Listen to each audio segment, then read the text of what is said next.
தினப்பட்டா மிளகாடு மிளகா ஏய் பச்சை மிளகாய் டாடி கேளு தின்னான்னு டாடி தின்னான்னு கேளு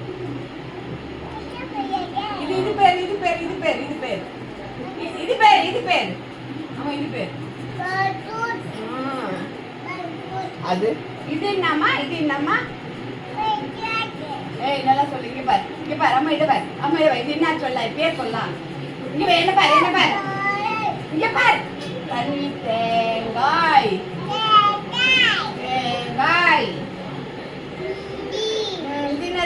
தின்னது கொத்தமல்லி